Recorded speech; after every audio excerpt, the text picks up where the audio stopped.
Yo, what's up? What's up? What's up? So right now it's just me. Fat Jesus is probably asleep right now. I sent him a message and stuff, but we're about to get on with the show. So today is just me.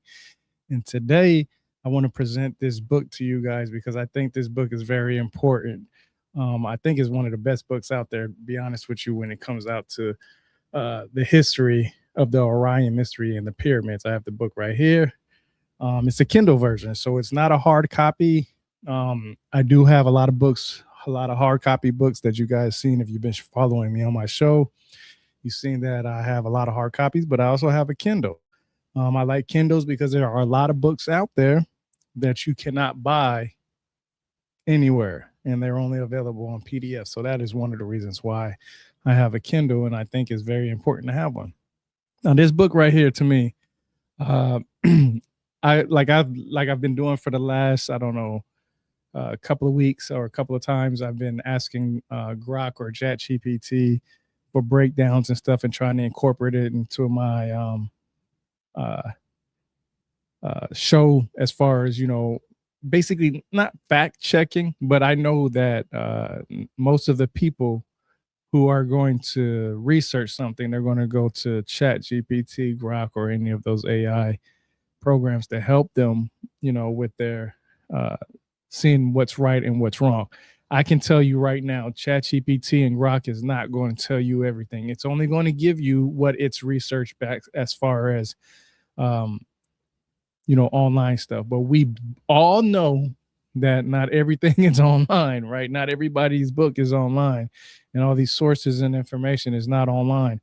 I've actually had a couple of times where I went to museums across America and actually found interesting things in there, and asked and just to see if Grok or ChatGPT was aware of the information. I would type it in there and it'd be like, no, that's not right, or this is, I don't know anything about it, or this, that, and the third. And I would change, and I'd tell it about it and be like, okay, I updated. I actually had it change some of its incorrect information one time, because I had an actual document from a museum that was able to back up what I said, not just, you know, some academic scholar who said that they knew what they were talking about when in one of their books. Because I do cross reference a lot of my stuff, so um, I do use it just to show people, hey, hey, this is what online is going to tell you. But it's very important to pick up these books. I don't like to do he say, she say stuff. If I'm saying something 99.9% of the time, it's coming from a book. It's coming from a Kindle book, which is a book, or a hard copy book. And I don't have one near me right now, which is crazy because all my books are over there. I just cleaned off my desk. But I like to read what is actually in the text, and I don't go off of what somebody else says. I will not ever in my life will say that this person's 100% accurate. All I do is go off of what they say. I cross reference, and then I make my decision based off of that. I've done a lot of studying in signs and symbols, symbology, pictographs, everything that you can possibly think of when it comes to a type of language. I'm not a linguistics. I'm not into that stuff or nothing like that. I don't have no college degree, so don't take my word for anything. That is one of the reasons why my show is solely about what I've learned from reading this book. It's not me saying, hey, what I've learned from reading this book and these are the facts. No, what I'm saying is this is what I've learned from reading this book. So this is why people say the stuff that they say. It's not about me trying to prove somebody wrong. But if you say, if you're talking about the Orion Mystery and you're talking about how it's always lined up with the pyramids and this, that, and the third, I'm going to tell you, hey, I know where that actually information first came from, right? We know what the pictographs and the hieroglyphs and all this other stuff, the pyramid text, the coffin text, I've read those. Uh, there's no actual indication of that it was done on purpose. So, but there are indications as far as using agriculture, the placement of the location and everything. But I'll explain all that in a minute. I'm gonna bring ChatGPT up in here because I do want to, or Grok, I should say, because I use either one of them. But I'm gonna use Grok today. Um, but so what I'm going to do is, let's see. Let me make sure. Hold on. Let me make sure that I did this right because sometimes it doesn't always also share tab audio. Yes, there we go. All right. So this is what I'm gonna do. I'm gonna do like I always do. I'm gonna ask it questions. I'm gonna get, basically let's just start it. Look. Hey Grok, can you hear me? Uh-oh. It's acting up. Hey Grok, can you hear me? It says taking longer than usual. Look at it, see? Telling you, something's always something, man. Let's try it again. Let's bring this bad boy up. Let's see. Because this is I actually like using, even if I can't use it for whatever reason that is down, that's all right. I'm not going to try Chat GPT, because that was down earlier, actually. Hey, Grok, can you hear me? Loud and clear. What's up? Hey, so here we go. So I need you to tell me about the book, The Orion Mystery by Robert Bauval and Adrian Gilbert.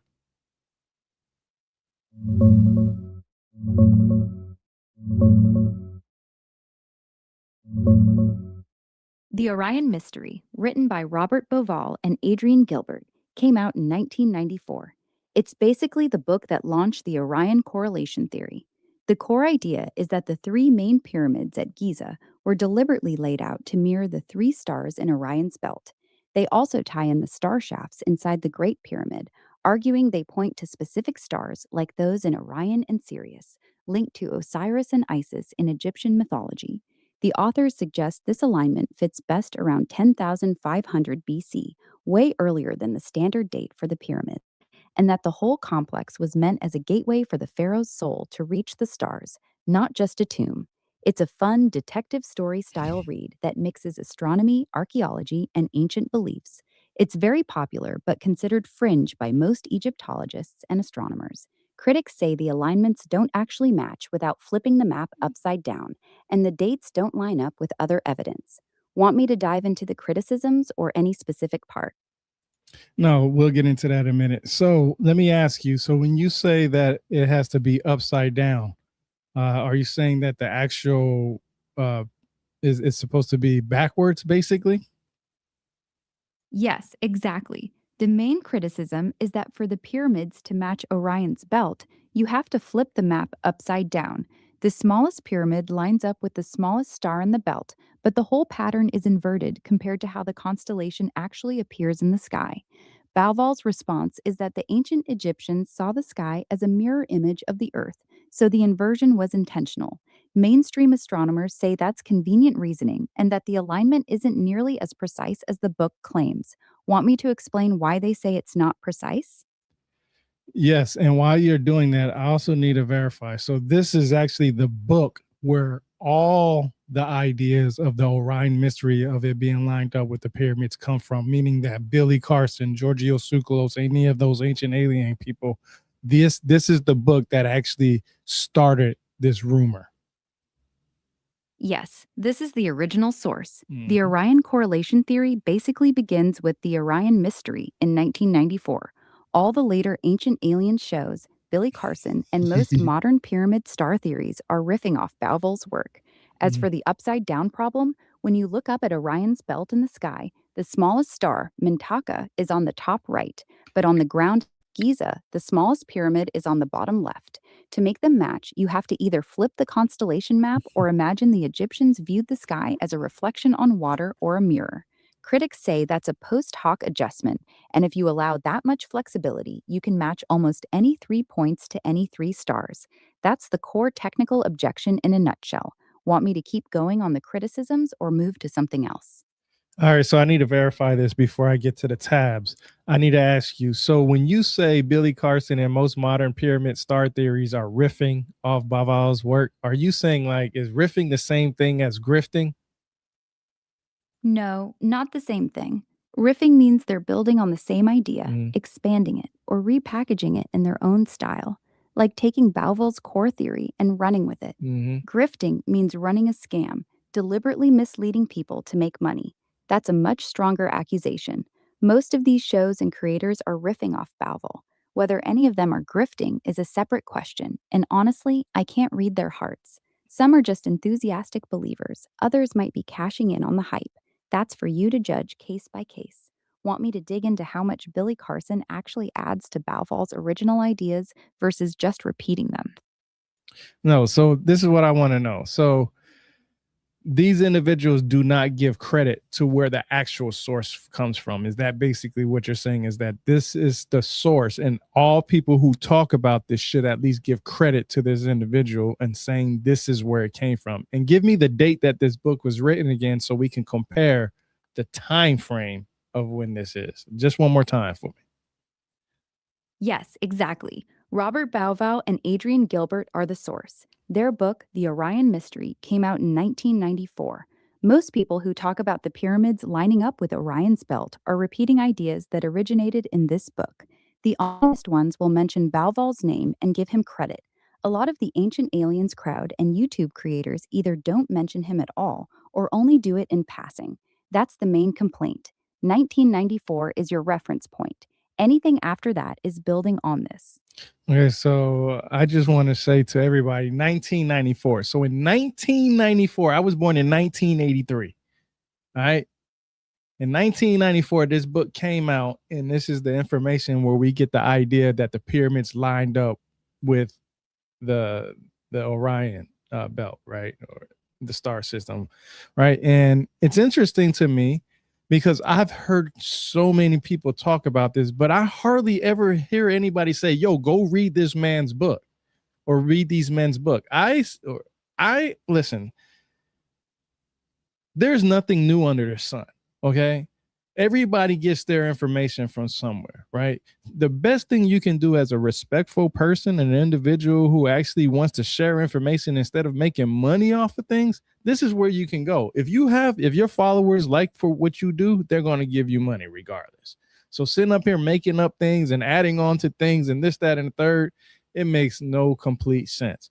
So one of the first tabs that I have in here, this is how my tabs are for my Kindle. So on a Kindle, what you can actually do is you can do highlights, and they save them for you. So I have a lot of highlights in here, right? And what I like to do is I just like I said, I like to read from what I've read from the actual source. I don't care about being right. And I'm not trying to take anybody's credit because I'm not the one that was studying this in 1994, right? I wasn't studying this in 1994. I was born in 1983, right? So I sure as hell wasn't studying this. And not for nothing, just because this book came out in 1994, right? That's what it says, right? There's really no how can I say how can I say it?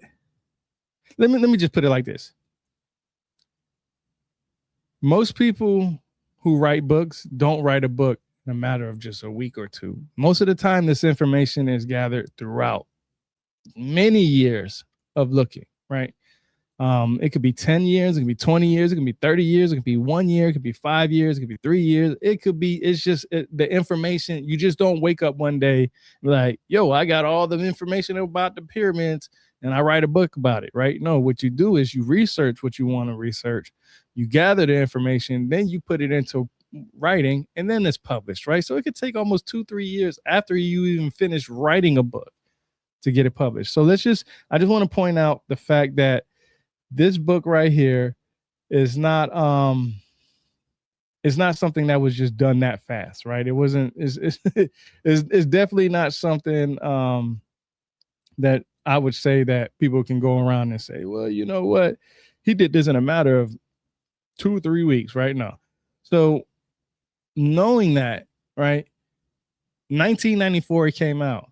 How many people read this book in 1994 until let's say 1995, and then look in between that, right? So the information's still there, right? We've heard that they say that the book is fringe and this, that, and the third. Look, I'm gonna tell you this. All I'm gonna do is I'm gonna read the resources, right? If somebody makes a claim, I'm gonna check their claim out, and I'm gonna do my due diligence and go on about my way. So what I know is the sources that he uses in this book is what we're going to go off of. Okay. So one of the first tabs that I have on here, it says a further mystery was how the doggone seemed to have physical records relating to this star in the form of a coat, mask, some of which are centuries old and stored in caves. Their obsession with the tiny star was strange, where had their where had their knowledge originate? Where had their knowledge? Okay, yeah, he wrote that wrong. Where had their knowledge originated? And this is the doggone tribe, and he's talking about Sirius B. Now, the whole reason why I'm doing this is because of the relationship between the doggone tribe and ancient Egypt. A lot of people have wrote in their books that I've read that actually say that the doggone tribe, those individuals first inhabited the land of Egypt, and then when the um, uh, Islam Revolution came through and all that, they were moved further down south, and that they're where they're at basically at now. But they also, we already verified, and I'll verify this again. Hey, Grok, I need you to verify something with me. You said this last time, but I just need you to reiterate it. You said Sirius B by the doggone tribe is not normally seen with the naked eye, but there are some people who are able to see that star system with their eyes. Verify that with me. I really got to get something for that. I'm going to get something for that. No, that's not accurate. What? Sirius B is a white dwarf with a magnitude around 8.5, which is well below the naked eye limit of about magnitude 6. Now, it's impossible to see with the naked eye under any normal conditions because it's completely drowned out by the extremely bright Sirius A right next to it. I'm glad No you said credible that. reports exist of anyone seeing Sirius B without a telescope. The Dogon claim is controversial for other reasons, but the star itself definitely can't be spotted without equipment. Now, look, go to my here. I'm going to bring it up because I definitely asked it this question last time, and this is why I bring it to the table. So I'm going to bring up the last. What was it? It was because there was it was okay.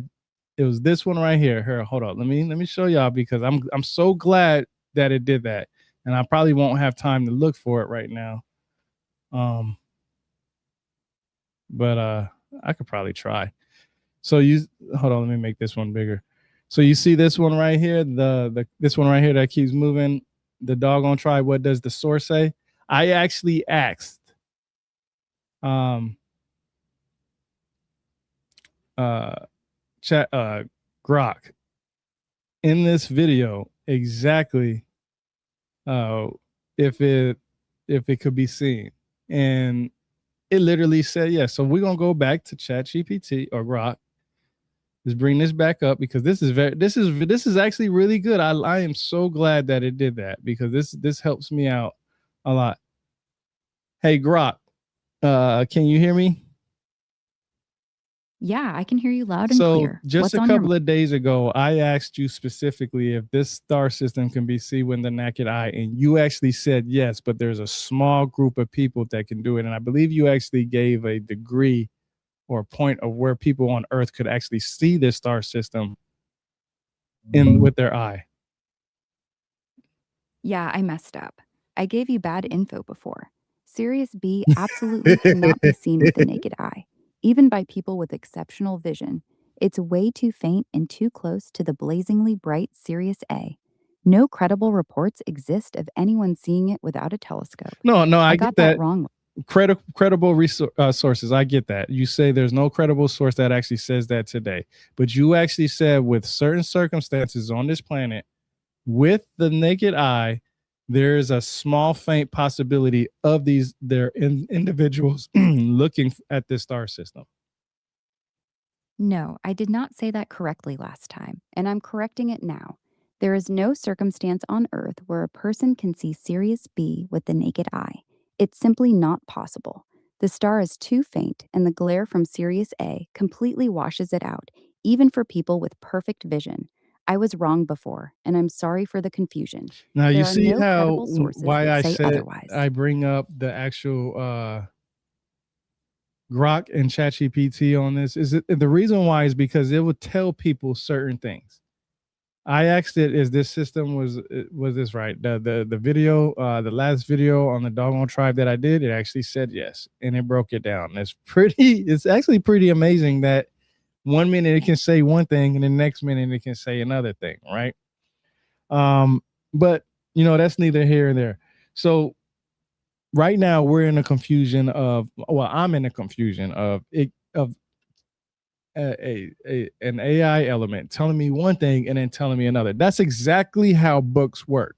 That's why I tell people I only share what I've read, and I'm glad I recorded that live, and I'm glad that's on there because I will be able.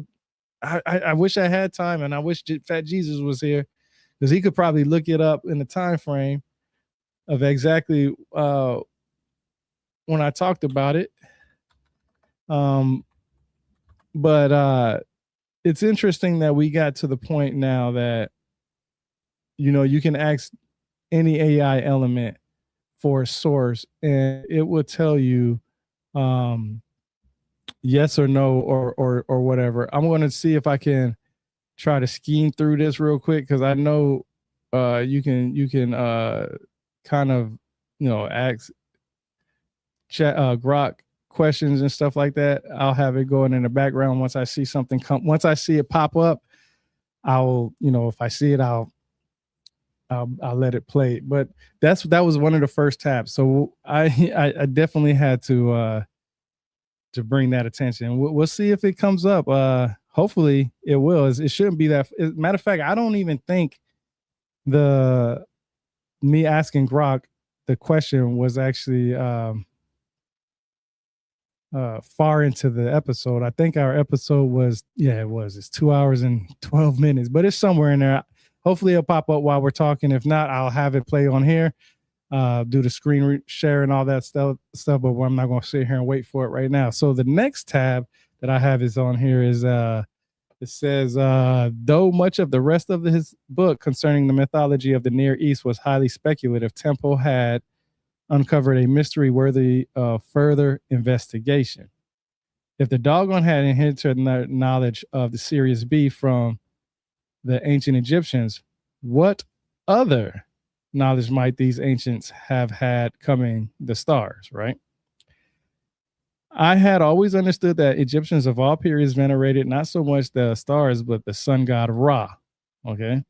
Here we go. I got it right here. Here we go. Hold on. Here we go. Hold on. I found it. 14 minutes. I'm gonna bring it up. I knew it was gonna come up. Because here we go. Oh no, that's the wrong one. That's not the screen share that I want. I want this one right here. So this is it right here. Let's see. Let's go back about 14 minutes. Let's go right here. Let's see. Here we go. Let me make sure that I brought it up correctly because I want the sound to play because this one is good. I'm telling you, ChatGPT Grok, man, y'all gotta do better. I gotta get something for that soon. It's false. The book Conversations with Ogo Temelli is about Dogon cosmology, focusing on Sirius and its invisible companion star, not Ceres. There's no mention of Ceres or any asteroid in those conversations. You thought I said Ceres. The famous Dogon claims involve Sirius B, a white dwarf that's invisible to the naked eye, there you go. which is the part that gets debated. Ceres itself is too dim for normal naked eye viewing. It usually sits around magnitude 8 or 9, needing binoculars or a small telescope. On perfect dark skies, sharp-eyed people might catch it at its brightest near magnitude 7. Magnitude 7. So, I told you. The human eye generally can't see Ceres without help. I told you. So the general person would not be able to see that, right? Like me and you. I mean, I got glasses coming in. Let's just listen to I got questions. Keep going. Yeah, but the thing is that some people can see it with the right conditions in their eyes. So that just basically takes away the whole idea that nobody could ever see it. It was just a small group of individuals that could. See? So me asking Grok, it gave me the answer right there. I ask it a few days later, it tells me something different, right? Now, this is very interesting to me because of the simple fact that, like I said, I only share what I've read, what I've researched, what I've heard. That's it, right? That's all I do. So when somebody asks me, hey, can people see it? I'm like, yo, 1 minute Grok tells me they can, the next minute they can't. It said, and it's 827. So I don't even know what that is. I need to maybe look more into that, just because of the simple fact that I was doing this live and I was just sharing what I've read from that book. That was actually from uh the the show that me and Fat Jesus did just the other day. This is the book right here. We was actually going over this book a lot. This is the book right here. We just did this the other day. 2 weeks ago. I'm sorry. It was actually streamed 2 weeks ago. I'm sorry. So my timing is off a lot. No, because I do a lot of lives and stuff.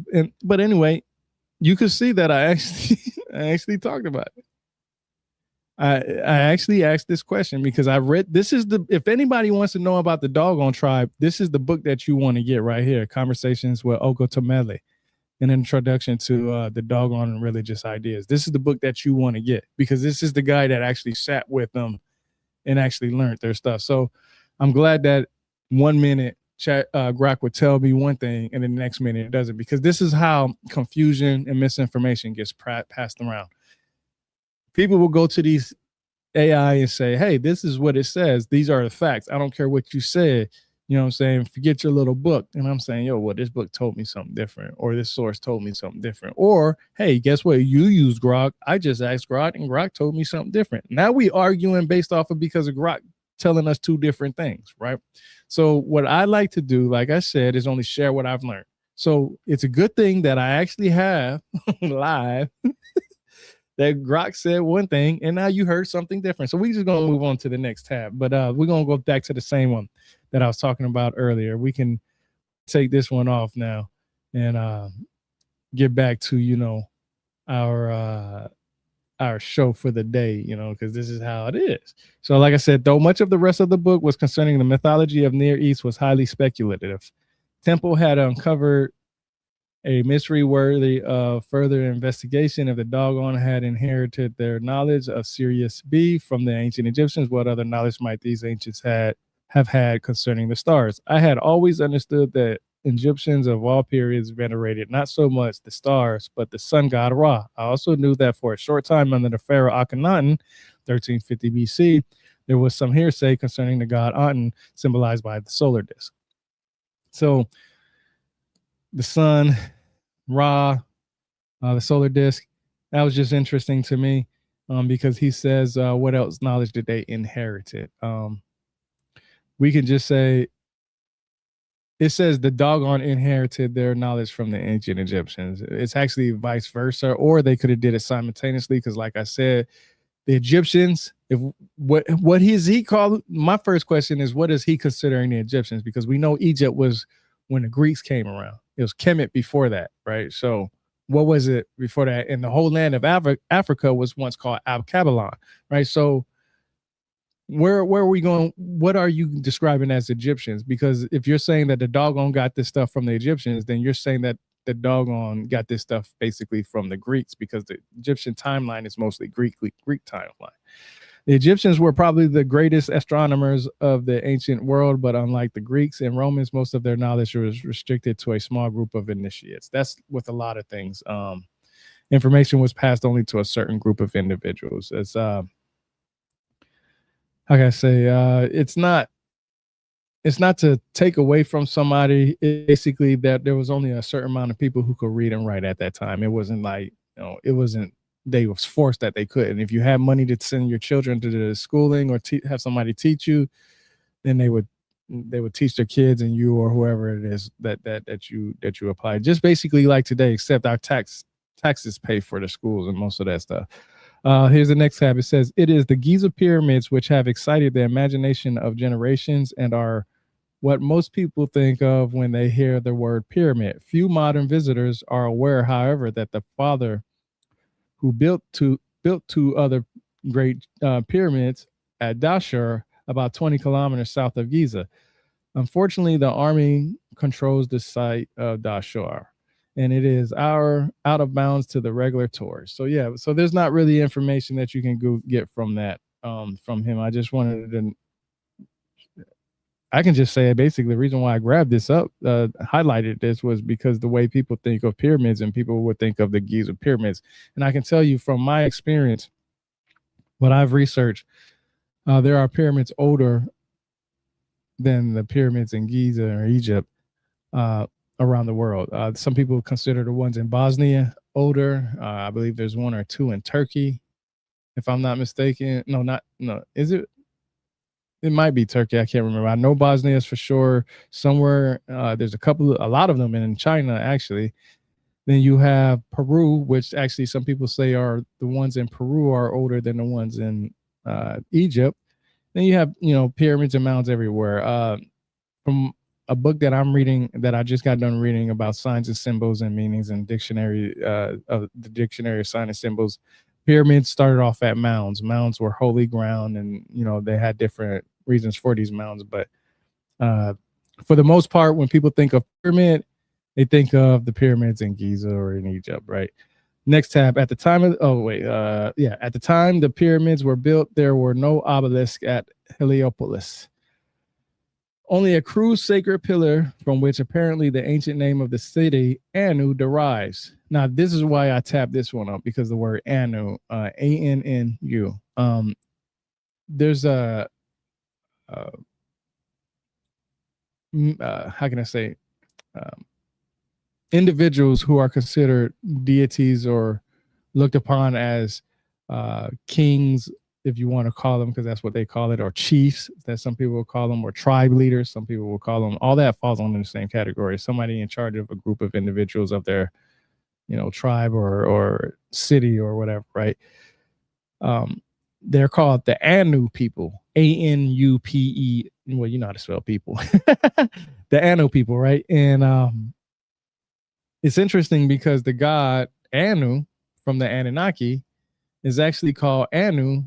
You'll find that name in Egypt, right? And Anu is supposed to be the great god of the Anunnaki, where the word Anunnaki comes from, or Anuna. Some people call them Anuna. Well, technically, the Sumerians called them the Anuna. Everybody else called them the Anunnaki. And it just made me understand that, okay, there's a relationship between not just the doggone tribe and the Egyptians, but also a relationship between the doggone tribe, the Egyptians, and the Sumerians, right? Because the Sumerians are considered the first civilization because of their writing system. But I actually did a podcast show on the Ubaidians. I've heard it said so many different ways. And these individuals are the people who inhabited the land before the Sumerians, right? And then there are individuals well, I'm not going to say individuals, a culture that inhabited the land before the Sumerians, and then another culture that inhabited the land before Ubaidians, and then so on and so forth. So this land goes back years, thousands and thousands of years. A lot of people consider the Sumerians because of their writing system. People like Billy Carson will say stuff like they came out of nowhere. Well, I can tell you right now, Billy Carson doesn't know what he's talking about, and he is absolutely misinformed because of the simple fact that you can find other cultures before the Sumerians there. So they didn't just pop out of nowhere, right? They didn't just write a writing system and created this, that, and the third, right? Everything started off piece by piece. Matter of fact, you can find some of the earliest pictographic script in the Ubaidian culture before the Sumerians, and that's just facts. Anybody that tells you that the Sumerians came out of nowhere, they're just telling you that because they don't want to do their research, and that's it. That's really honestly the truth, because there's a lot of information on there. Like I said, I did a podcast show episode on the Ubaidians. I actually talk about the elongated skulls.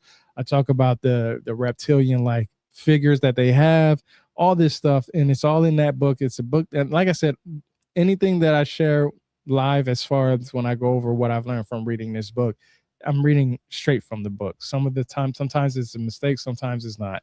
When I say mistakes, I'm saying that sometimes they make mistakes in their book, so I have to kind of correct it on the flow. But here's another tab. This idea, which we shall also consider later, is evident from the root word ben, or ben, which can mean human sperm, human ejaculation, or the seeding of the womb. The mysterious Ben stone disappeared long before Herodotus visited Egypt, but not before it had bequeathed its name to the apex stone, or pyramidion, usually placed on top of pyramids and later in the head of the obelisk. So basically, when you hear the Ben word, the thing that sits on top of pyramids and all this other stuff, that means, like I said, I'm reading from the book. I'm not telling you my opinion, which can mean human sperm, human ejaculation, or the seeding of the womb. Okay, that's not me trying to tell anybody anything to believe. I'm just telling you that's what he wrote in his book, and that's what we're just going to talk about. All right, so the next tab, let's see. Here we go. It's got to load up. In pre-dynastic times, the dead were buried in simple pits dug in the desert sand. The body was placed on its side in a fetal position, presumably ready to await a rebirth in the afterlife. In the dry conditions of Egypt's western desert, natural mummification took place, probably more by accident than design. Yet the corpse was always liable to be exposed by jackals and wild dogs, desecrating it and making it easy for robbers to locate the tomb and steal precious artifacts. During the first dynasty, the Egyptians began building tombs with superstructures of mud bricks and stone to cover the burial pit and protect the corpse. These were massive rectangular structures with flat roofs, commonly known as mastabas. There are many of them scattered in the Memphite necropolis. They continued to be used throughout the Old Kingdom period up to the end of the Second Dynasty. Some kings were buried in them, but thereafter they were used only for the nobility. Dead kings were to have much grander mansions of eternity. So I did that only because of the simple fact of giving an idea of one of the reasons why, or some of the reasons why the pyramids were built. It's very interesting that this is talked about in his book, because a lot of people will argue that fact, right? Here we go. Another tab is they are invariably derived from the same basic archetype, the mountain or ladder from which the celestial world could be reached, or which could serve as a platform for the sacerdotal duty of monarchs and rulers, a common concept in the sacred mythology of almost every nation. It was also part of the Egyptian heritage. For the hill of Anu was regarded in similar terms.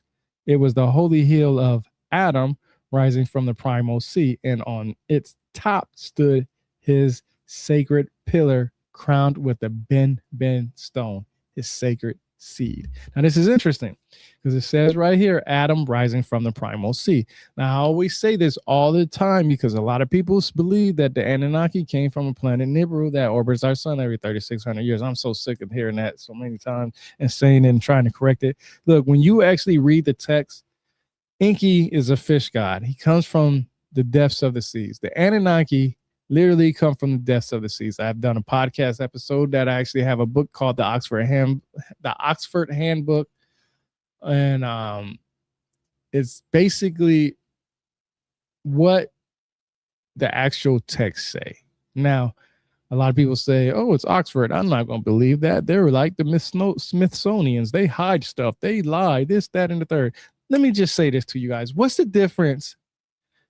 Why would they say that we have intelligent beings, aliens, or whatever? Because an alien doesn't have to be outside of Earth's atmosphere. Let's just keep it 100. Alien just means foreign. It just basically means foreign, right? An alien doesn't necessarily have to be an extraterrestrial. Extraterrestrial is something residing outside of Earth's atmosphere, just like the planet, the sun, the moon, the stars, all that other stuff. That's extraterrestrial, right? With the Anunnaki, it literally, when you look at the pictographs, you look at the cuneiform tablets itself, and all this other stuff. The idea is that they came from the depths of the seas. Now, a lot of people will say, "Well, the Enuma Elish says this, that, and the third." Well, the Enuma Elish is not Sumerian; it's Babylonian, and it is described as a way as people, just like how normal kings were also known as planets, because they gave themselves planets and told people, "Hey, this is my planet," right? Also, the Enuma Elish was told through what is called the Akitu Festival, Akitu, which is actually a description on how the whole world, universe, and everything came to be, including the gods, right? It was the description. It was a festival that happened every year at certain times. It's different for different city states, of course. And it was just about it's just a festival, no different than any type of other festival that we do around this world, right? So uh just knowing that that we have text that's saying that the Egyptian gods, some of their gods came from the depths of the sea is interesting.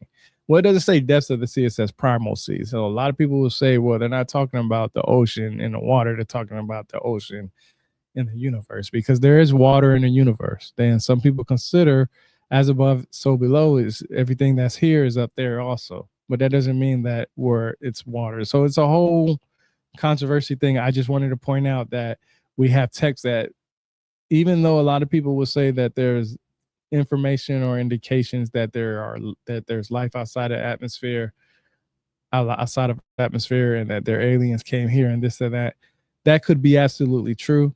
But right now, what we have right now is more stuff happened here on this planet, in the depths of the seas, in the earth, middle earth, and all this other stuff, and even sometimes outside of the ice wall, some people consider, which is a whole nother thing, is that there's more to the story than it is, and it all starts here on this planet rather than outside of Earth. So that's, I just wanted to put that out, just to make sure that um I'm not taken away from a possibility, because I do believe in aliens, I do believe in extraterrestrials, I believe in all that other stuff, especially mathematically. If they say that we have billions of planets and billions of galaxies and so on and so forth, but the point is you stick to what you can actually prove right here. A lot of people say, well, they proved that there's UFOs and this, that, and the third. Well, we don't know exactly where those come from. And I can tell you, I've seen plenty of videos of USOs coming from the water. So we'll just leave that at that. So let's go to the next tab. The next tab says in the 1940s, modern chronologists reshuffled the study of ancient Egypt when they moved the early dynastic epoch forward by millennium. Prior to this, the first dynasty was thought to have begun earlier than today's estimates. So this is where I like to say, I don't like to say time frames, only because I read time frames from different places. I could read a book in 2026 and they'll have the most updated information, but it might not be accepted from everybody. And then I'll read a book from the 1800s, 1900s, and it will say something totally different. So that's why I personally like to just say roundabouts. I give the roundabout. So if somebody says, okay, I'll give you an example. The Egyptians, they said that their civilization started. There's many different times that their civilization started, depending on what you go off of. But a lot of people will say that the civilization started around 3100 BC, and that the Sumerians started at 3200 BC. So the Sumerians started 100 years before the Egyptians. Now let me make this clear to you. How did they come up with that date? Well, the Sumerians, they said, is their writing system. And let's just ask, I rather ask ChatGPT this, because this would actually be a perfect question to ask and give verification on, because I could tell you a date, but then, like I said, it could go left. So let's bring Grok up in here real quick. Let's ask it some questions. Grok, can you hear me? It's got to connect. It's got to connect. It's got to connect. I'm just waiting for it to connect. Well, while it's connecting, it's taking longer than usual. So while it's connecting, I do want to say that like I said, when it comes to the dates, I got to bring it back up. I don't like to give specifics. I don't even like saying 3200 BC as the date that most of the scholars say. Like for 3200 BC for the Sumerians, Dr. Nili Samit says that it started because of pictographic script. I don't necessarily agree with that, because you can find pictographic script from around the world.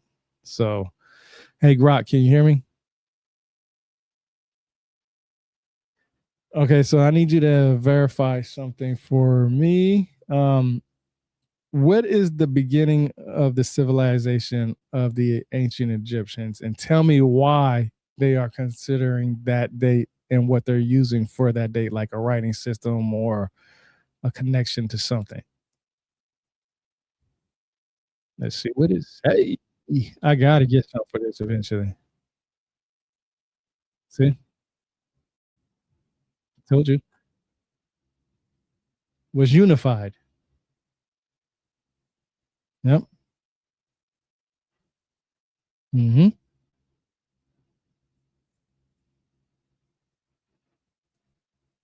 Mm.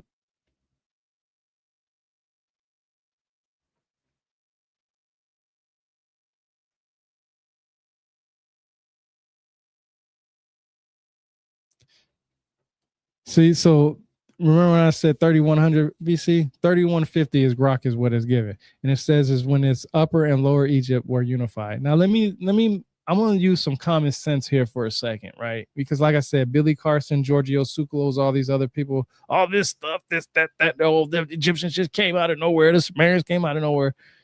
Man, these people really blow my mind because these people are all over TV just lying and lying and lying, and all this information is right in the palm of our hand, and you can see. But a little common sense also have to play a factor. So just because Upper and Lower Egypt was unified, that's when they considered the beginning of the civilization of the Sumerian, of the Egyptians, right? So you're telling me, if I'm going to go off of that, if I'm just thinking, you're telling me as an individual, Upper and Lower Egypt. So you're telling me there was no writing system before that.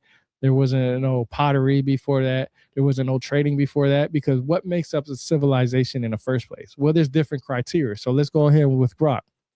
So, Grok, you said Upper and Lower Egypt were unified under a single ruler, and that is why that's where the Egyptian civilization started from. Now, let me verify something with this. Wasn't there a writing system before that? Wasn't there trading going on before that? Wasn't there communities going on before that? Wasn't there a religious aspect before that? Tell me right now the criteria of civilization and put that into what I just talked to you about. Let's see what it say. Let's see. I'm gonna get something like that. I'm gonna give me something like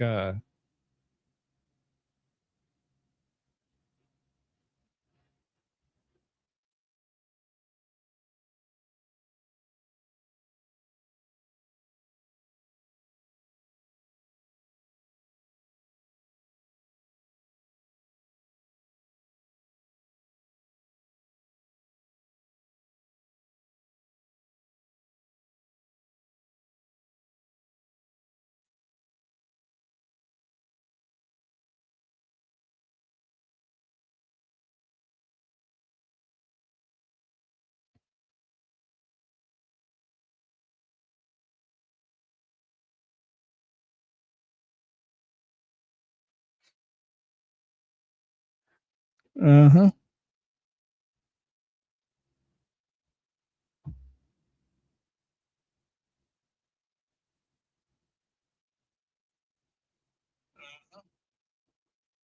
Oh, I don't think y'all can hear it, huh?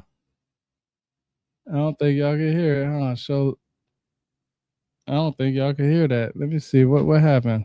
Yeah, I didn't have that up there. Hold on, let me bring that up there because I didn't even have that on there for y'all. Hold on, let me see. Hey, Grok, repeat that. You got it. The key criteria for civilization from archaeologists like Gordon Childe include cities with thousands of people, social classes with elites and specialists, surplus agriculture supporting non farmers, long distance trade, organized religion with temples, and especially writing, plus political organization beyond kinship or tribes. Egypt had many pieces earlier, but unification assembled them into a cohesive, record keeping kingdom. That's the threshold they use. So yeah, so I got to make sure I remember that. So yeah, so it shows that hold on, let me see. I got a comment over here. Here we go. Hey, what's going on? Cool. Hey, yeah. Hey, what's going on, man? Yeah. So yeah, so I want to say, like I said, let's see. So basically all those things for a civilization was there, right? It was there. There is no I do want to say this. Look, there's different. Matter of fact, let me just ask Rock. Let me ask Rock. Yo, can you hear me? Yeah, I can hear you just fine. Okay, tell me what is the criteria for a civilization? The main criteria for a civilization, according to archaeologist Gordon Childe, are cities with thousands of people, social classes with rulers, elites, and specialists, surplus agriculture that supports non-farmers, long-distance trade, organized religion with temples or priests, writing system, centralized political organization beyond tribes or kinship. Okay, These so together mark the shift from prehistoric societies to full civilizations. you see how there's different criteria, because right now I'm going to pull up because I actually have Oxford's version of a civilization, and I actually wrote this based off of one of my first articles on my website, rebirthoftheword.com. So I have my own website, rebirthoftheword.com, and I have plenty of articles on there. It's like my baby. I really love my website. I spent a lot of time on it. A lot of great information on there. But I actually wrote an article here. I'll bring it up real quick so that way everybody can see it, because I want to show you. I actually have an article. Sumerian's first civilization. I wrote it on July 23rd, 2020. And right here. So like I said, I once took a course called The Bible in Light of the Ancient Near East by Dr. Lish Summit. That's where I got to 3200 BC. But according to Oxford University, civilization is a stage of social development identified by the formation of unorganized communities and permanent settlements with oral or written records and history, traditions, religious faiths, laws, shared values, customs, belief, and artistic achievements. So that's nothing of what Grok said as far as what Gordon Child said, right? So we got different ideas of a civilization. So we could just leave that as it is. So the next tab that I have on here is, then in the 1940s, the dating of the first dynasty was again adjusted to 3100 BC. So I actually have a source here that says 3100 BC, right? So in 40s, I want to say this book was written. I can't remember the exact date because I told you I'm messy with dates. Yes, yeah, because my Kindle had just closed on me. So then in the 1940s, so they changed the date of 3100 BC. So it actually says it. See when it comes up right here, right? It says 3100 BC. Grok gave us 3150 BC. But see, this is constantly refined to 3150 BC, 3300 BC, 2900 BC, and so on, leaving us confused about what systems we are to consider definitive, right? So you can see that Grok actually says 3150 BC. Here it says 3100 BC. Then it gives you 3300 BC, 29. And that's why I said that it gives you different dates. And it's just very confusing. The idea for some people, right? We're almost done with these tabs. It's a short one. Let's see. Let's see. Dang. Okay. Hold on. I got a lot of tabs on here, but a lot of it definitely has to do with reading the whole thing. So here we go. Although told in the usual storytelling style of the Greek chroniclers, Herodotus actually discussed this matter directly with the priest of Heliopolis, and we may suppose that he had no reason to alter the facts. What is more likely, however, is that he unwittingly altered the symbolism of how the Egyptian priests themselves understood the attributes of the phoenix. Arabia, in quotation marks, for example, stood for the east, the land beyond the horizon where the sun and the stars rise. That is the place where the gods are born. The phoenix came to Egypt to lay its egg. The term ball in Herodotus' tale implies a fairly large specimen. Herodotus also says that it is made of myrrh, a resin commonly used in the process of mummification. The next tab, as we have said, the Egyptians called the phoenix the Bennu. John Baines, professor of Egyptology of Oxford University, pointed out the root word ben was generally used by the ancient Egyptians to denote sexual, procreational, or seeding ideas, such as the semen, to copulate, to fertilize, and so on. Interestingly, in Semitic languages, the word ben also means seed in the sense of son. Oh, I gotta ask Grok this question because this is actually interesting. This just blew my mind. I forgot all about that. So we're gonna hold on. Let me do it again because I said I don't want to run up like I did before.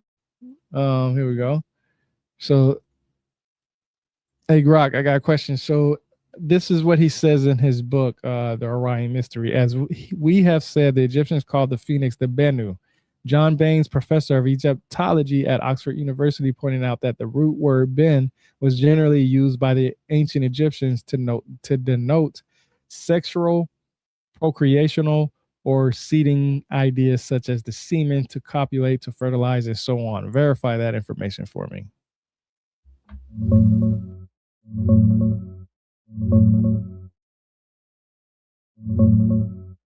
That claim from the Orion Mystery is not accurate. The name Bennu, the Egyptian phoenix, actually comes from the verb weben, or WBN, meaning to rise in brilliance, to shine, or to rise. It ties to solar rebirth, not sex or semen. Standard Egyptology sources confirm this etymology, with no link to a root ben meaning semen, copulate, or fertilize.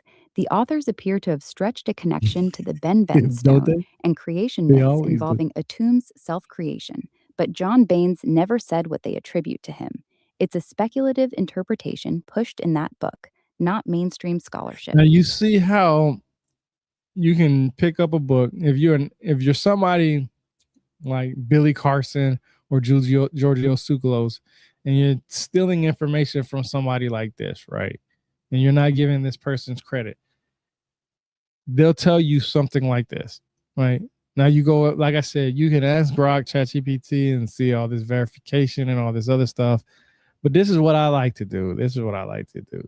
So Grok, I need you to give me the best source for this, whether it's a peer-reviewed article or some kind of academic book. Give me a source for this, and that's what I'll do. I'll ask it for a source, just trying to cross-reference what it actually said, and it helps me. The best reliable source for this is the Wikipedia page on Bennu, which directly states his name is related to the Egyptian verb WBN, meaning to rise in brilliance or to shine. That matches what all the standard references say. The claim about John Baines and a sexual Ben root for Bennu doesn't appear in any academic work I've checked. It looks like the Orion Mystery either misread or invented that attribution. Baines has written about Egyptian fecundity, figures, and fertility symbolism, but not this. See, so the next hurdle a lot of people are going to go at is be like, well, I don't trust Wikipedia. I can tell you right now, most universities have a Wikipedia page. Matter of fact, they have their own Wikipedia page that they update. Matter of fact, I can tell you, I took a course from Harvard University about the pyramids itself. I have a certificate for that somewhere. I can't remember where it's at. Well, I took a class from edx.org from Harvard, and it's a Harvard online course. And I took that class, and they had their Wikipedia page. They had their own Wikipedia page. They had their own rights to edit and all this other stuff. And they actually recommended it when you took your test and your quizzes to go back and look at it and stuff like that. But a lot of people will say, don't look at it. I'm 42 years old. I grew up in the era where when I went to school and the teachers told us, don't use Wikipedia. I'll tell you right now, Wikipedia is a great source. I'll tell you why it's a great source. First of all, when you log into Wikipedia and you ask it a question or you're looking for something, there's this thing on the bottom where it's basically references, right? A lot of information where you can go. When you're reading the Wikipedia page of whatever you're interested in, it usually gives you a number in parentheses near a word or a sentence or something like that. And you click on that and it'll make you go all the way down to the bottom of the page and it'll tell you the source for it. What I like to do is I like to look at the source, read what I've read, find the reference for it, and then get that reference and read it for myself. So I can interpret it for myself, because a person that read that source interpreted it how they wanted to, and they placed their words and their verbiage into their ideas, and that's where you get their page from. So I like to read what that person actually said. When I said earlier, I don't like to do he say, she say, and all this other stuff. I don't want to somebody say, well, this is what this person said. Well, you're the middleman, so I'm going to X you out of that, and I'm going to go to the person that actually said it and see what they said, because playing the he says, she say, I want to know exactly what that person said, right? So I will go to Wikipedia and I'll go to the references and I'll look at it and do my own research and go from there. So this is interesting because he uses John Baines, or they use John Baines, and say professor of Egyptology at Oxford University. So, like I said earlier, a lot of people will say, well, I don't like Oxford because they be lying and this, that, and the third. Well, they'll read something like this. And if they're knowledgeable, if they go to Grok or ChatGPT and do the same thing that I just did, they'll be like, man, that's wrong. That's a lie. Oxford's lying. Well, it's not Oxford that's lying. It's the person that's trying to use that person as a source as lying or exaggerating. I like to use the word exaggerating because it did say rising. Now, we know what rising could indicate for a man, right? I'm not going to go into details and stuff like that. But it says rise in brilliance or to shine. You can take that whatever way you want to. The point is that just because you read something doesn't mean that they're right. So that's why what I like to do, like I said, and I'm the only person that does that. That's what's so crazy is that I see so many people on social media, on Facebook and X and all this, and they got thousands and millions of followers. And I'm not worried about having followers or anything like that. But they have so many people who respect them, and they give out incorrect information. Then I come in there and say, hey, that's not accurate. And I can give you the extra source that you can read for yourself so you can say that. They'll be like, well, who are you? I've had people ask me, are you a scholar? Or what do you do? You don't know what you're talking about. You need to read more. And I'm like, yo, I got thousands of books, bro, that I have under my belt. And you telling me to read more? How many books do I have to read to be on your level? Because obviously I can tell you right now, I have my playlist that's on my YouTube channel right now that some of you guys are watching this through, what I've learned from reading this book. I have more books under that section, that playlist, than some people have read their entire lives. Okay. I read a lot of books and I share a lot from what I've read, and I don't go and make claims and say that I am right. I go and say, hey, I know where the source is at. I will always pull out the source and give it to you. That's why I'm recommending this book, even though there is incorrect information. Why? Because you don't have to be knowledgeable on all facts. You have to be knowledgeable on all the fiction and incorrect information also. You have to be able to point that out. And if this is the first book, or if this is the first source or the main source, or is the source for how the pyramids line up with the Orion belt, then you have to go to here and see why that idea came in. And if this information doesn't fit all the criteria, then it's hard to get serious. Like I said, I can't say hardly. I never heard Billy Carson or Giorgio Tsoukalos give this person credit, but I have heard them both talk about how the pyramids line up, or have lined up in the past at least. So it's crazy. So now I'm going to show you something else, because this is where it's going to get a lot of people going to be kicked at. Let me make sure. Let me bring this up real quick on my phone, because I'm going to have to bring this screenshot up from my X account about it, because I want to make sure that I give you guys an actual source of what I'm about to talk about. And it's basically about the word iron. So it's going to be there we go. It's going to be very interesting what I bring up, because I didn't even know this was in the tablet.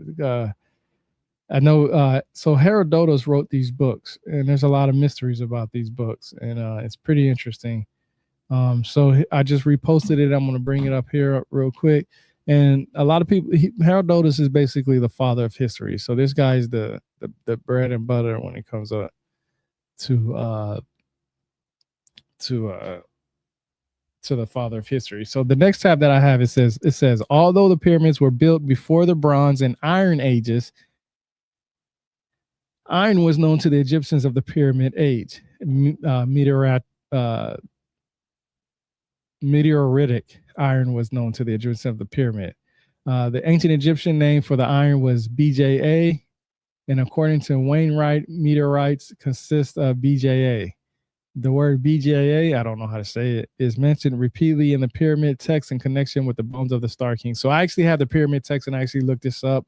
And yes, this is actually on a, this is actually what struck a chord with me when I read the pyramid text, and then later read Herodotus' books on it and found the correlation. So here it says iron. A lot of people will say that they didn't have iron to build the pyramids. That's what a lot of people will say. They say they used bronze and chisels and all this other stuff. They had, according to Herodotus, his book, let's bring it up right now. Let's make this bigger. This book right here. So I actually, this is where it says it at, but it's under, because this is under my old Kindle. It's Complete Works of Herodotus, the histories, right? And it's book 2, right? The translations, the histories, book 2. And I think it's 11 books that they consider altogether. But right here, I want to read what it says on how the pyramids were built, according to Herodotus. It says they worked in gangs of 100,000 men, each gang for 3 months. For 10 years, the people wore themselves out building the road over which the stones were dragged, work which was, in my opinion, not much lighter at all than the building of the pyramid. For the road is nearly a mile long and 20 yards wide, and elevated at its height to a height of 16 yards, and it is all of stone, polished, carved with figures. The aforesaid 10 years went to the building of the road and of the underground chambers in the hill where the pyramids stand. These the king meant to be burial places for himself, and surrounded them with water, bringing in a channel from the Nile. The pyramid itself was 20 years in the making. So you had 10 years for the road and then 20 years for the actual pyramid. So 30 years total. So when people say it took the pyramids to be built in 20 years, no, it took 30 years for the pyramids to be built, because they counted. I'm going to count it when they started on the road.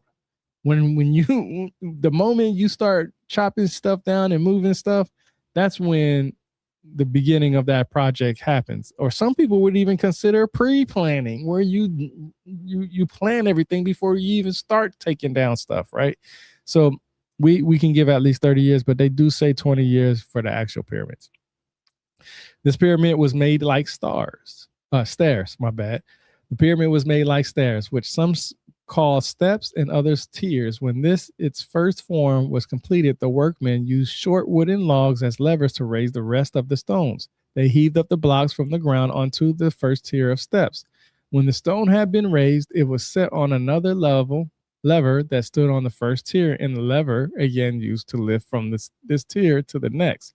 It may be that there was a new lever on each tier of steps, or perhaps there was only one lever, quite portable, which they carried up to each tier in turn. I leave this uncertain, as both possibilities were mentioned. So he was being told this. This isn't something that he's seen or something that he got to witness as far as pictures or anything like that. That's what he was told.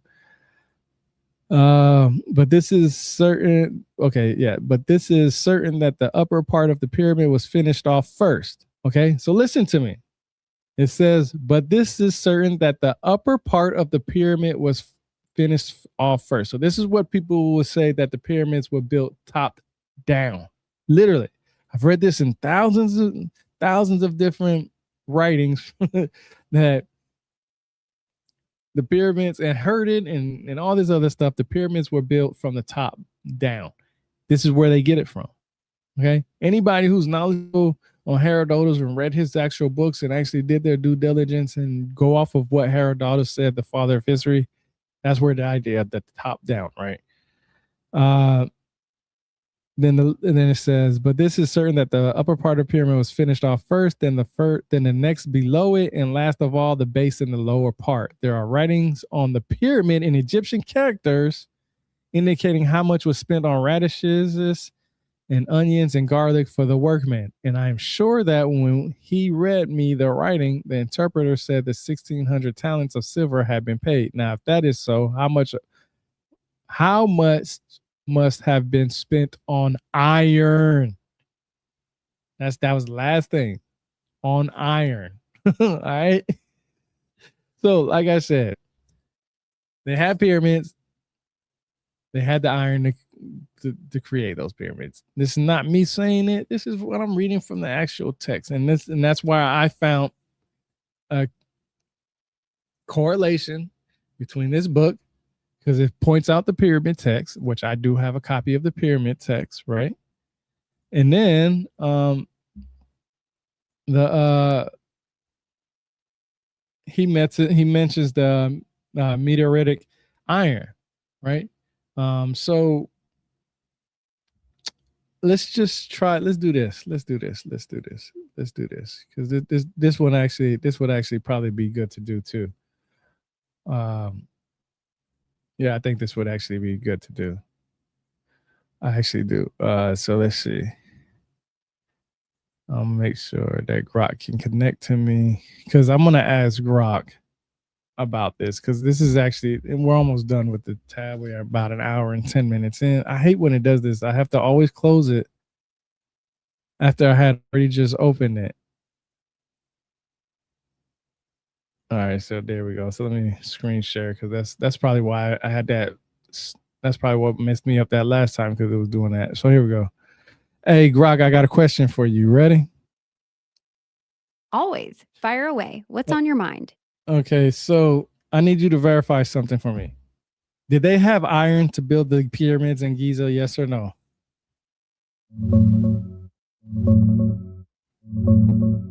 No. The pyramids at Giza were built around 2600 BC during the Old Kingdom, and the Egyptians relied on copper and stone tools for quarrying and shaping the blocks. Iron tools didn't come into use until over 1,000 years later in the Iron Age. They did have rare meteoric iron for small ceremonial items like beads, but nothing for construction.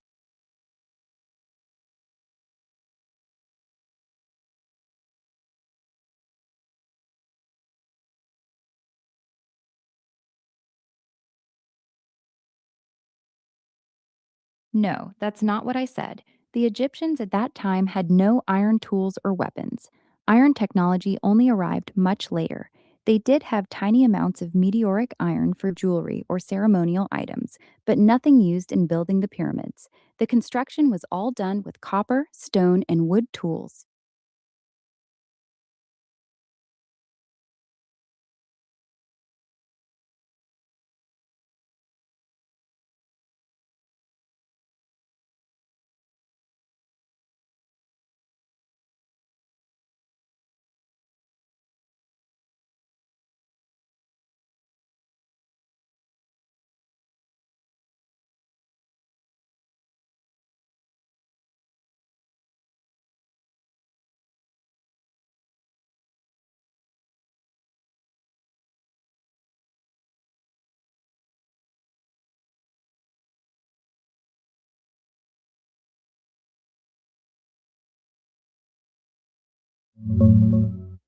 So we're gonna see if it does it.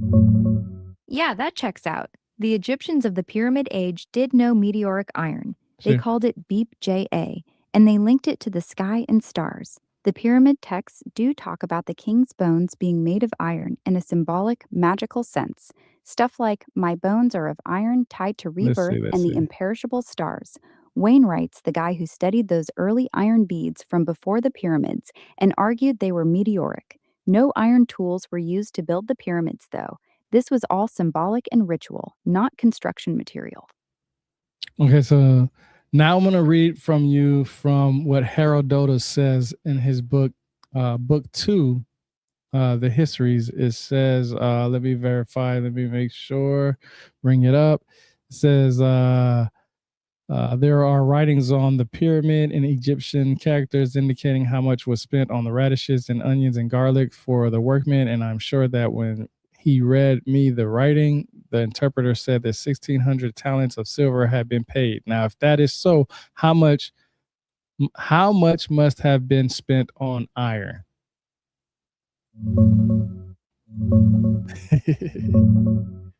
Let's Yeah, go. that's accurate.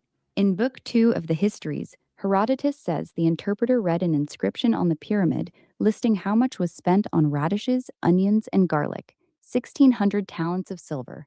Then Herodotus rhetorically asks, now, if that is so, how much must have been spent on the iron with which they worked, and the workmen's food and clothing? It's a good quote, but it's based on a misunderstanding. The inscription was probably a religious offering list, not a construction expense record. And as we talked about, they weren't using iron tools See, back now then. this is where I disagree with on a lot of stuff, and I'm not even talking to Grog right now. This is what I disagree with. So if I'm reading Herodotus books and they say, and it says right here, now, if that is so, how much must have been spent on the iron with which they worked and the workmen food and clothing? That's telling me that Herodotus knew that they had iron. They also talk about the BJA. Look, in the pyramids talk about that and say iron. So let's just be honest with each other. If they had iron, if they found my iron and they did certain things with it, when you think they probably would use it to build pyramids, I'm probably going to guess yes. I'm not going to give you my opinion on it, but just using common sense for a second, Grok, tell me, did they have iron back then? Yes or no? Just give me a yes or no answer. No. Okay. You see how it just said no? But all this stuff that we just talked about literally point to it. So tell me, why does the pyramid text talk about it? The pyramid texts talk about iron because it was extremely rare and special to them, not because it was common. They only had iron that Rock, fell stop. from the I sky. ain't never said anything about being common. I didn't ask anything about being common to the normal people or anything like that. I asked, did they have iron? And if they had iron, if they talked about iron and they had a word for iron, then obviously they had to have iron, right? You're right. They did have iron. They had meteoric iron. They had a word for it, BJA, and they wrote about it in the pyramid texts. So yes, they had iron. This is why I say you got to be careful what you ask these questions. Because if I'm reading something from one book, the pyramid text that says iron, okay, meteoritic iron, okay, then I go and read this book here and it says, hey, this guy says in the pyramid text and he gives me this information. I'm like, okay, that's two things that says that. Then I go to Herodotus books and I read in book 2 about how much was possibly spent on iron. Obviously they had iron. Herodotus is that whole big ass paragraph y'all saw that was highlighted on the Kindle. That was literally how the pyramids were built. He was talking about the pyramids and he included iron there. So my thing is this: if somebody's talking about iron from that time frame, they got a description of it. I don't care what Grok or anybody else says from that point on. I'm going off of Herodotus books, right? And I'm going to go off the Greek version. So let's see. We're going to say, so Grok, verify with me. So the Greeks had a word for iron, right? Yes, the Greeks had a word for iron. They called it sideros. And did Herodotus use that word describing iron in his book, the book 2 from the histories?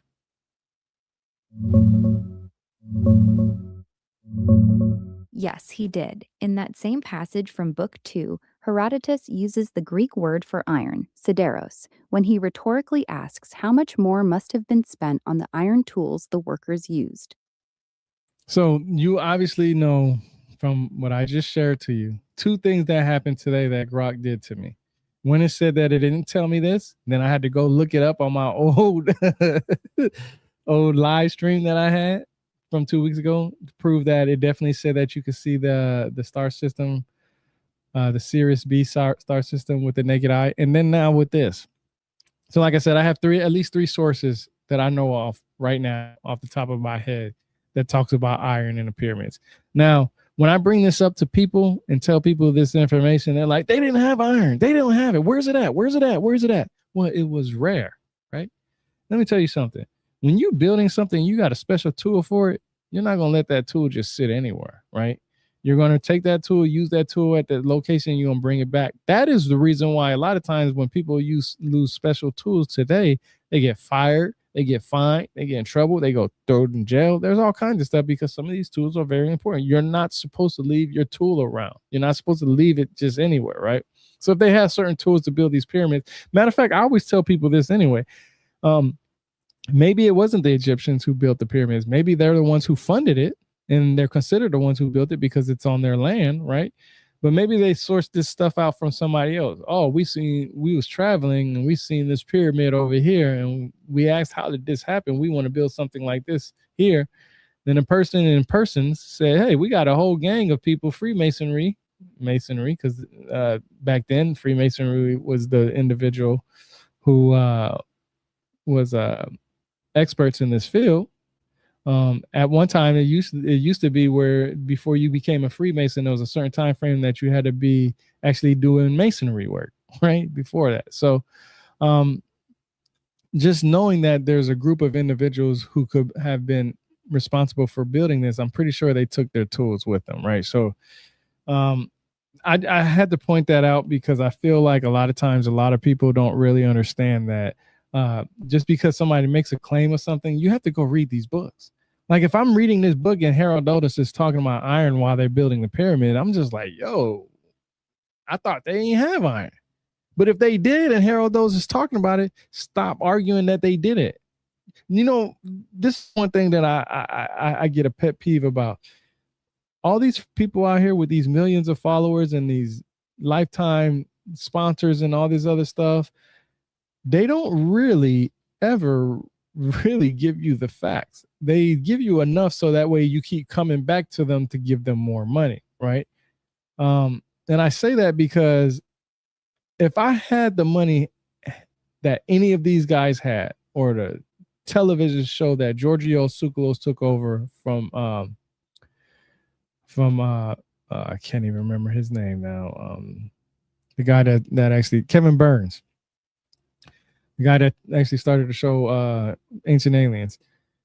They don't give you actual information. If I'm going to talk about the pyramids on any level, I'm going to say, yo, this is what Herodotus said. Now, can we replicate this some way through CGI and anything else? Who knows, right? Let me see. Hold on, let me see. Let me check something real quick. Let's see. It knocked me out again. I don't know why it does that. This is the second time it did that to me. Kicked me out my Kindle. Let's see. Man, I'm trying to get to the tabs. There we go. Let's see. Here we go. All right, here we go. What was this? Is this in reference to the pyramids? Okay, this is what it says. Discoveries in the Great Egyptian Pyramid. Number 1, original casting stone from the north side. 2, granite ball, a pound. It says 11 pounds, 30 ounces. And piece of cedar, apparently a measure. Bronze instrument with portion of the wooden handle adhering to it. The last 3 items were found in the northern shaft of the Queen's Chamber in 1872. Okay, so these are items. So this tab falls under items found in the pyramids. I'm going to bring Grok up in here because I want to. Hey, Grok, I need you to listen to what I'm about to say, and I need you to verify this information for me. So what I'm about to read is the iron plate measures 26 centimeters by 8.6 centimeters. In 1926, Dr. A. Lucas, the director of the chemical department at the Department of Antiquities in Egypt, examined it and thought that the iron was contemporaneous with the pyramid. Strangely, when he was told that it was not a meteoric iron, he felt compelled to change his mind.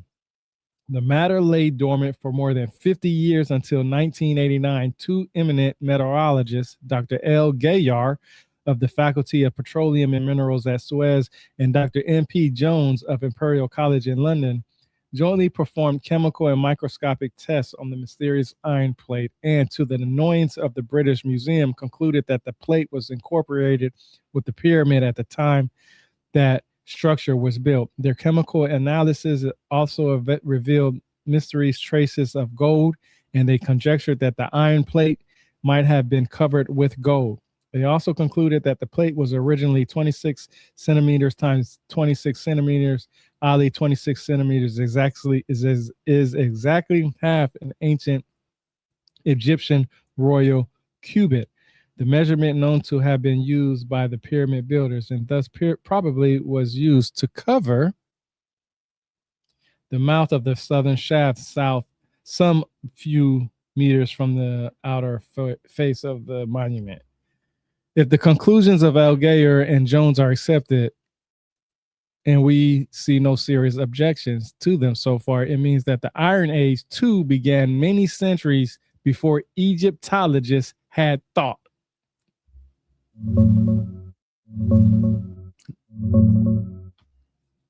The facts you read are mostly accurate.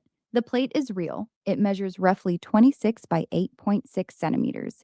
It was found in 1837 by Weiss's team near a shaft on the Great Pyramid.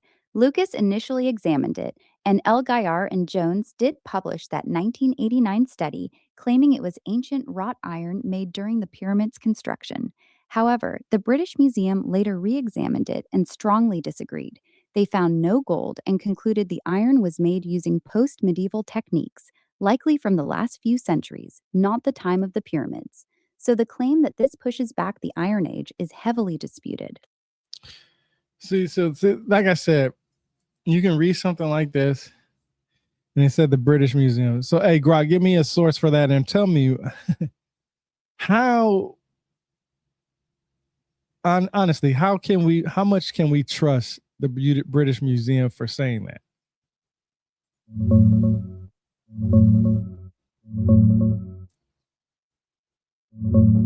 The best source is the British Museum's own page for the object. It's registered as EA 2433.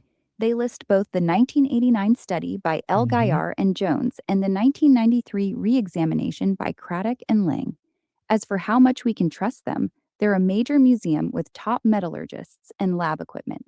They couldn't find the gold traces that the first team reported, and the unusual inclusions in the iron match post-medieval iron-making techniques better than anything from 2500 BC. That said, the whole debate sits on just one small artifact with conflicting analyses, so reasonable people can still disagree. It's not rock-solid proof either way. So let me ask you, what do you mean by medieval iron or post-medieval iron-making techniques? What is that?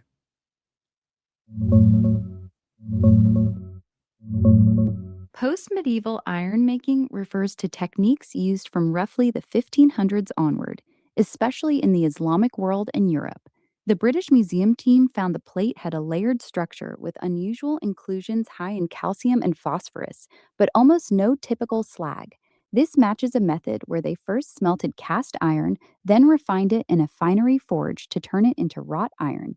That process became common centuries after the pyramids, not in 2500 BC. That's why they date the plate much later. See, so this is what I have a problem with. So you say that it comes roughly from 1500s onward. Is there any other way to date that? How is that date actually given?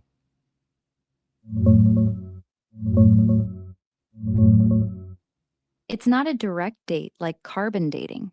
They look at the iron's microstructure under a microscope, things like how it's layered, what kinds of inclusions and impurities are trapped inside, and the exact chemical makeup of those impurities. The British Museum team saw features that only appear when iron is first smelted in a blast furnace into cast iron, then refined in a finery forge to make wrought iron. That specific two-step process didn't reach the Middle East until the post-medieval period, around the 1500s to 1700s. That's how they arrive at the date, by matching the manufacturing signature to known historical techniques. So is Egypt considered Middle East? Yes, Egypt is considered part of the Middle East. So Egypt is part of the Middle East, but it's in Africa. Yes, exactly. Egypt is in North Africa geographically, but it's considered part of the Middle East culturally and politically. That's why it gets counted in both. So this is why I say it's confusing to me, because there was no Middle East in 4,000 years ago. There was they didn't even call it that, and the culture was way different 4,000 years ago in Middle East. So my point is that we know that there are pyramids in Sudan, Africa, and we know that Egypt is in Africa. Yes, culturally now it might be considered a Middle East culturally, but it's still African. So why are we worried about Middle East or that side of the world when we have so much of Africa? I get what you're saying. The term Middle East is a modern label. It didn't exist 4,000 years ago. You're right that Egypt is physically in Africa, and ancient Egyptian civilization was an African civilization. The reason they used Middle East in my last answer is because historians of iron technology usually talk about when that specific two-step iron making process, blast furnace, then finery, reached the Islamic world and the broader region that includes Egypt, the Levant, and Arabia. They aren't saying the pyramids were built in the Middle East. They're just describing where and when that particular iron making method became common centuries later. The geography of the pyramids doesn't change. They were built in Africa by Africans. The question is only about when that specific iron making technique arrived in the region, wherever we label it. Dang, Rock done went over there and said geographically the pyramids doesn't change. They were built in Africa by Africans. I'm just gonna leave that at that because I wanted to, but it's so funny because of the simple fact. Let's just put it on like this. They're saying that this is when it reached the Middle East. So when did this actually reach Africa then? Is there any indications of this type in Africa anywhere?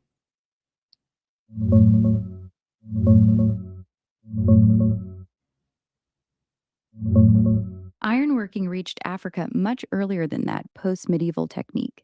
Sub Saharan Africa developed its own iron smelting as early as 800 to 400 BC, and some evidence suggests even earlier, around 2000 BC, in places like Nigeria and Central African Republic. That was traditional bloomery iron, made in clay furnaces with bellows, a completely different method from what the British Museum saw on the pyramid plate. The specific two-step process, using a blast furnace to make cast iron first, then refining it in a finery forge, didn't reach Africa until much later, basically during the colonial period or just before, in the last few hundred years. That technology came from Europe and the Islamic world, not ancient Egypt or ancient I'm gonna Africa. have to hit y'all with something real quick. Hey, so I was reading from the book, the Doggone Tribe, from Ogot Mateli, that talked about how the doggone had certain types of iron. What is the accuracy on that?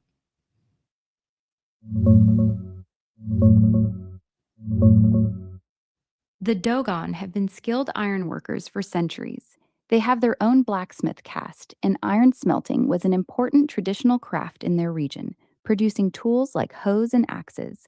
Ogotem Meli, in his talks with Griole, described iron and blacksmithing in a mythological and spiritual way. The first blacksmith came down from heaven, bringing iron, fire, and seeds. That part is religious symbolism, not technical history. The core fact is solid. Stop, Grok. I'm tired of hearing that religious. Everything is religious. Everything that we had was religious back then. So stop saying that. I gotta say this. This is what really pisses me off Got about it. this You certain want the stuff. straight facts, no religious angle. Tell me what you want me to Every focus on time next. something has to do with Africa or something that goes older than the rest of the world, it's always religious aspects. But then when it hits the rest of the world, is that they had this knowledge to do this. That really blows my mind. The Doggone Tribe had iron. They were experts in it. You can find it in Nigeria. I have books on that. My point is that Africa had iron, okay, and that's just facts. There's no arguing about that. All this, oh, they didn't mean it literally, but they had a word for iron that meant literally. Like this is the stuff that I say that when people ask for missing links, stop throwing away your missing links. Herodotus talks about iron. The pyramid text talks about iron with the pyramids, and then you have this book that gives you more information on it. So we've already went over that they had iron. So let's just put it like this.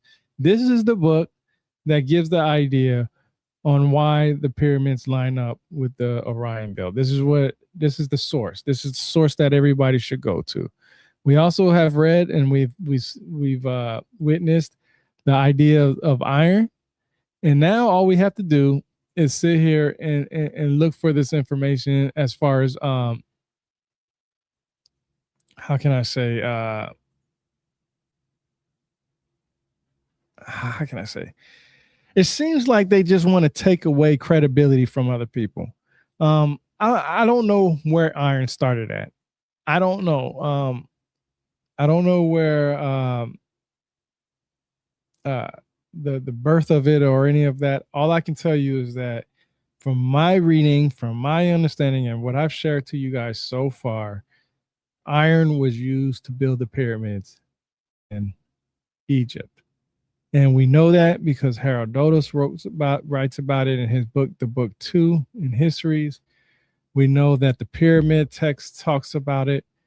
Ogotamele, I hope I said his name right, the doggone chief, is talked about it in that book. And then I have a book on Nigerians and the history of the Yoruba tribe, and they talk about metal smithing back then.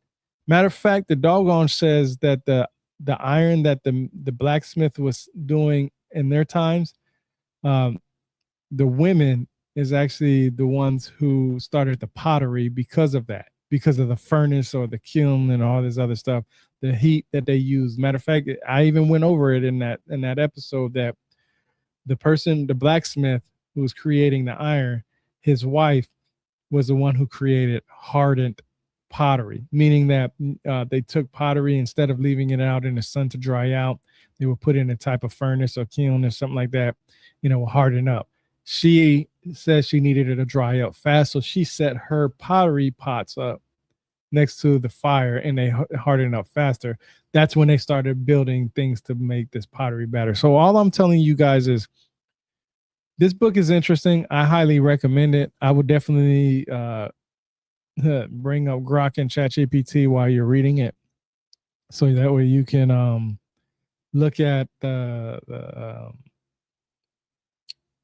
what the facts are.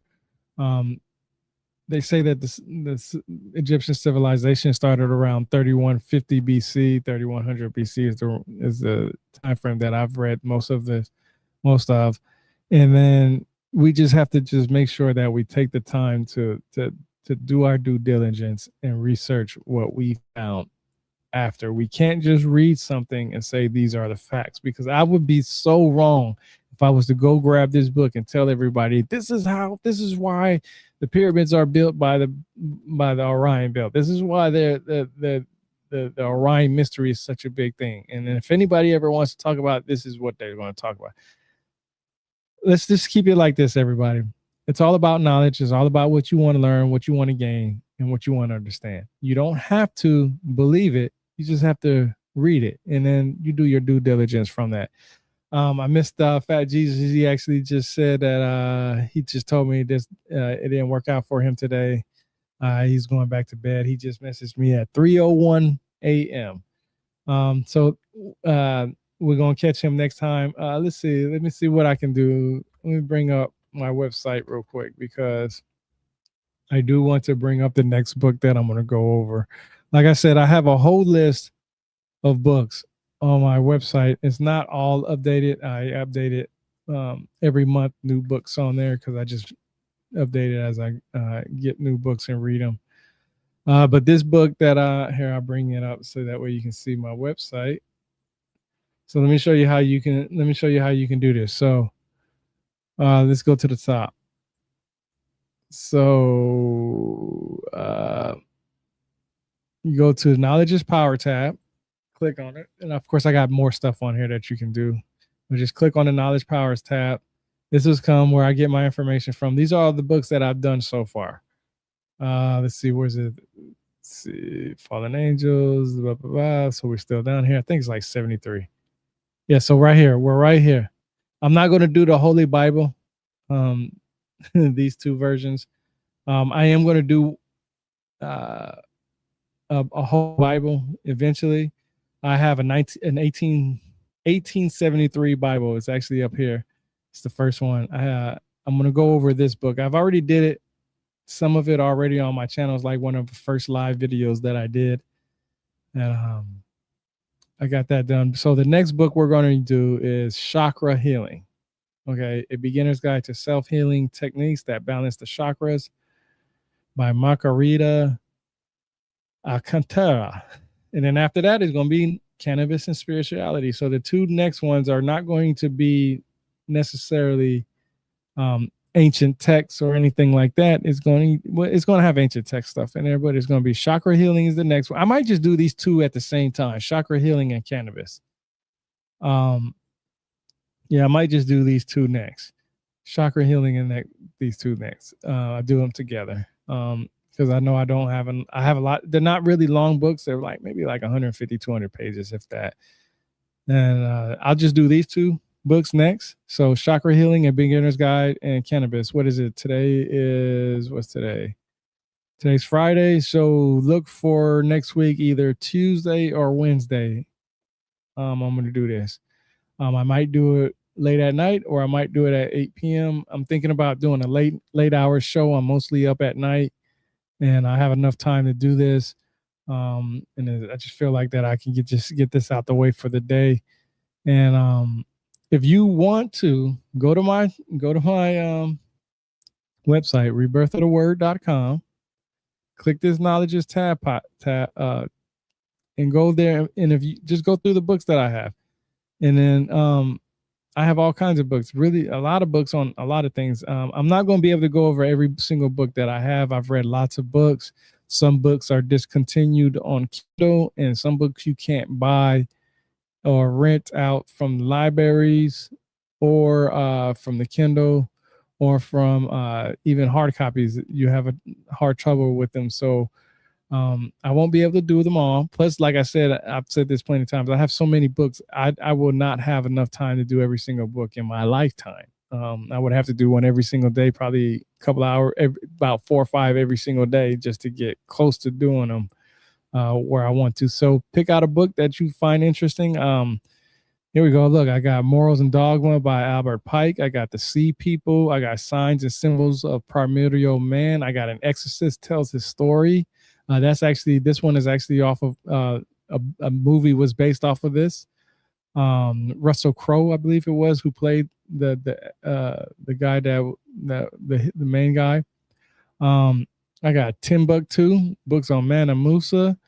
I got Albert Einstein books, Deja Vu for Alexander Chekhovich.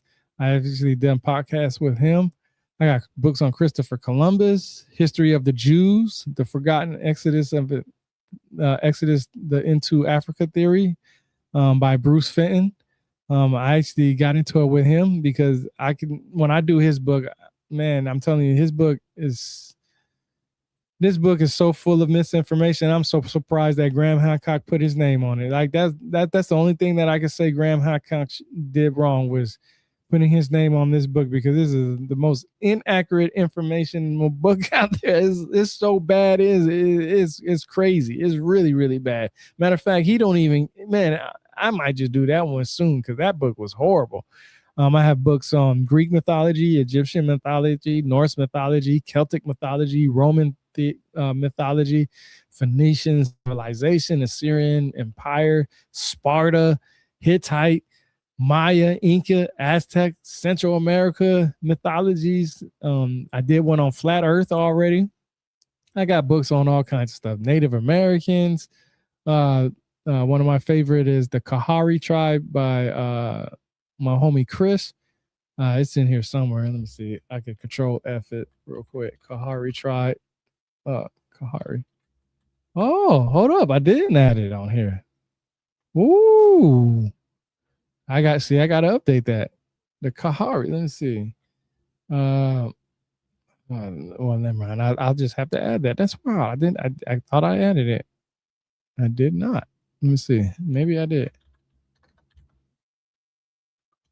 Let's see. Christ. Nope.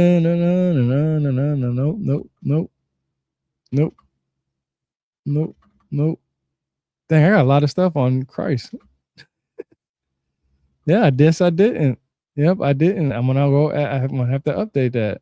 Okay, so I don't have his on this list. So, like I said, I have a lot of books that you can go through. I got Gnosticism, all kinds of books. So, if there's a book that you want me to do, let me know, and I'll do my best to get to it.